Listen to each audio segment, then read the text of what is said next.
Hello, welcome to the Worn Mat. My name is Shayna.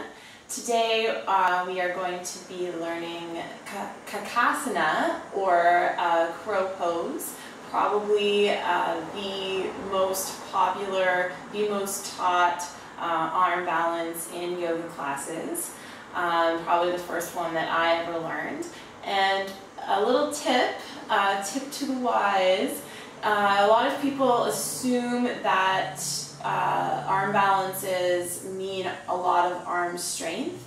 That is 100% not true. Of course, you're going to need a little bit of arm strength to do any kind of arm balance, but the real focus of any arm balance is carrying your weight in your core, not having all the weight in your arms and shaking and being really, really strong there. If you are strong in your arms, that's going to help you, but I actually find that people who lack arm strength are actually a little bit better in the end at doing these arm balances once they learn the basics of it, because they learn to engage their core and not to just let all the weight drop into their arms and into their shoulders, and to use the core to hold a lot of the weight. So without further ado, let's get started.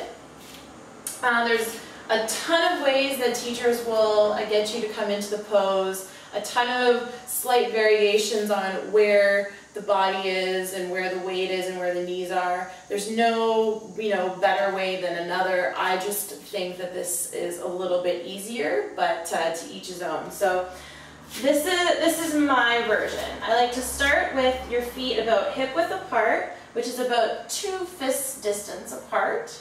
And you want to plant your hands maybe 6 inches in front of your toes, really spreading your fingers and planting the hands down. From here, it gets really, really simple. All you're going to do is start to come up onto your toes, which forces you to bend your knees, and then start to bend your elbows back towards your legs. So not out to the side, but back. You're creating a little shelf. And when you do that, you'll find your knees automatically find that little space, that hollow in the armpit area, and that's a really great place to place the knees so that you're getting a lot of the weight off of your forearms or your upper arms, and actually getting it into the shoulder blade area. So from here, you're just going to start to shift the weight forward. You're not jumping into this posture. You're just shifting the weight forward.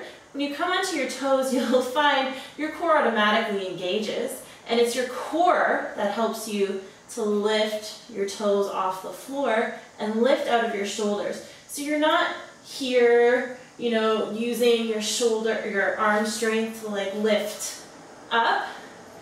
You're here, you're starting with fairly straight arms, just a little bit of a bend, placing the legs or the knees onto the upper arms and lifting up with your core. And lifting up through the toes. And then coming out, whichever way is taught to you. And that's it. Kakasana, crow pose. I hope you enjoyed it, and we'll see you next time on the Worn Mat.